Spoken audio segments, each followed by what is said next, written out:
Ну, так все. Картину. Дай вторую руку. Мерки надо. Вообще-то.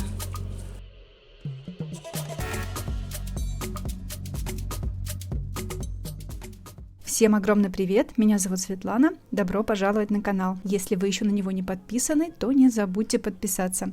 Сегодня у меня в видео будут ручки моей дочери Анюты. Колледж, экзамены и моя загруженность на работе заставили Аню самой себе снять покрытие, и вот такие ногти мы имеем. На указательном пальце она даже успела словить занозу. Подпиливаю свободный край и подготавливаю ногти к наращиванию. Кто со мной уже давно, знают, что Аня наращивает ногти только на типсы. И у меня есть уже пару видео с наращиванием ногтей на типсы. Но так как эта тема опять набирает обороты, я решила снять эту работу. Пилкой 150 грит прошлась по всем ногтям и приступаю к маникюру. Апельсиновой палочкой отодвигаю кутикулу. Кутикула здесь тонкая, совершенно не проблемная, в общем ничего особенного. Фреза пламя от КМИС, диаметр 2,3 мм с красным поясом. На минимальных оборотах вычищаю птериги. Зашла на сайт КМИС, такая фреза сейчас стоит 90 рублей за штуку. И продаются они блистером по 5 штук. На Crystal Nails можно найти эти фрезы за 65, по-моему, 70 рублей. И хоть пилками я запастись успела, а вот фрезами сильно не запасешься. А работать лысыми фрезами, только мучить клиентов и себе нервы трепать. И это опять заставляет задуматься о повышении прайса. Но разговор сегодня будет не об этом. Кто уже работал гелевыми типсами, пишите, как они вам в работе и как они носятся. Я взяла такие типсы на садоводе и специально отложила для съемки видеообзора на них. Но вот куда я их положила, не помню. Чему Аня, конечно же, очень обрадовалась, потому что не любит, что я на ней всегда экспериментирую. Поэтому буду использовать обычные типсы, которые клеят на ноготь на специальный клей для типс. Типсы у меня от True Nail, 10 размеров, и в принципе подобрать размер можно под любой ноготок.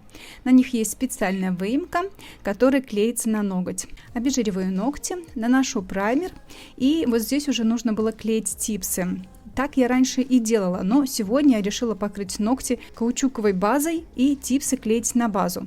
Не знаю, что меня на это сподвигло. Скажу одно, что мне пришлось опилить базу с торца до половины ногтя, потому что типс на базу клеиться категорически не хотел. Ну вот теперь и вы знаете об этом.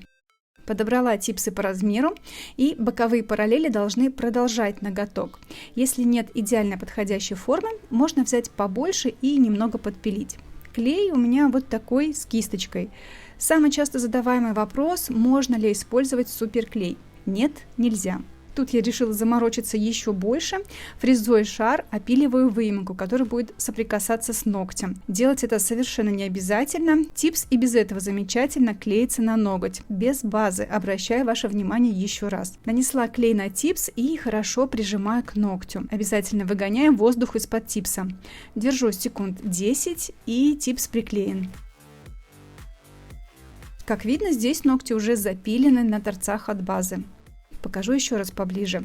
Прикладываю типс, начиная с торца сразу ровно, потому что подвинуть его у меня возможности потом не будет. Плотно прижимаю, прикладываю немного усилия, главное не оторвать палец.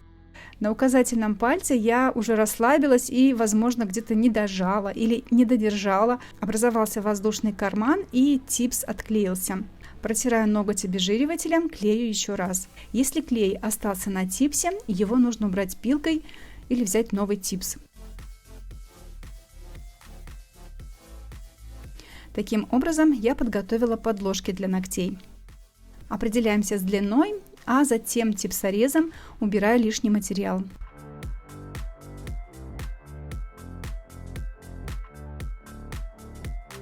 Следующим этапом необходимо опилить типс и убрать ступеньку к натуральному ногтю. Раньше я это делала пилкой и теряла очень много времени. Проще, конечно же, это сделать фрезой. Сначала почти невесомыми движениями спиливаю ступеньку. Обязательно истончаю уголки типса в боковых валиках, потому что при выравнивании там останется мало материала, и эта ступенька будет выделяться. Обязательно снимаю глянец по всему типсу, для того, чтобы гель хорошо держался и не скалывался. Если ногти слишком апексные, обычно такими бывают указательные пальцы, прижимать типс с торца Край типса на апексе немного топорщится, так и не приклеившись. Ничего страшного, если нет воздушных карманов под типсом, то этот торчащий край можно спилить. Обратите внимание, как выглядит идеально подобранный типс. Искусственный материал хорошо приклеен в точках фроста и продолжает боковые параллели ногтевой пластины. Форма у нас будет мягкий квадрат. Пилкой немного заужаю свободный край. Также можно выпилить и форму миндаль. Плюсом такого наращивания ногтей является и то, что ногти, которые имеют свойство сильно скручиваться, отрастают ровно, не отклеиваются от типса до полного спиливания свободного края. Перед тем, как начать выкладку геля, наношу на всю длину ногтей праймер, либо же можно обезжирить ногти спиртом. Как видите, грубого опила у нас не было, кутикулу пилкой я не растрепала, немного отодвигаю апельсиновой палочкой и наношу тонкий слой геля, по которому буду распределять каплю выравнивающим слоем. Никакого последующего опила у нас не будет. Я считаю этот способ наращивания самым быстрым, по крайней мере, пока не попробовала гелевые типсы. Хотя принцип остается тем же, только там типсы клеятся на базу. Как-то я пробовала клеить эти типсы на базу, к сожалению, не держится. Возможно, база просто не просохла. Нужно будет попробовать на прозрачных.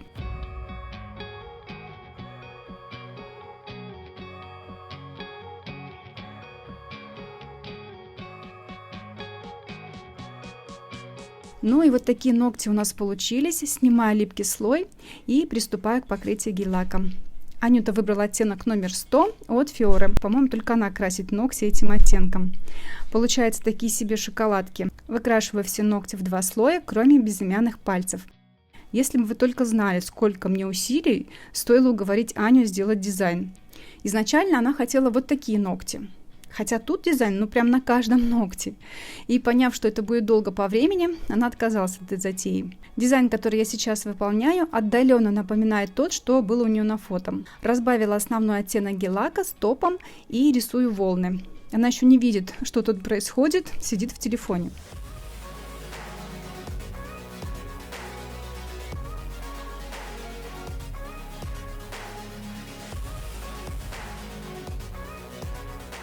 Сушим в лампе.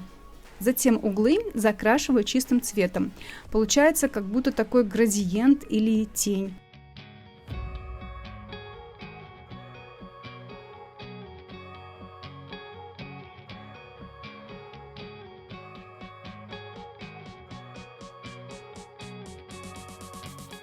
Дизайн мне показался каким-то незаконченным, и я решила добавить линий.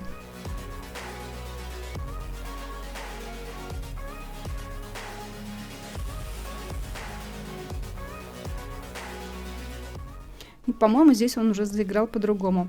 Перекрываю все ногти топом с липким слоем.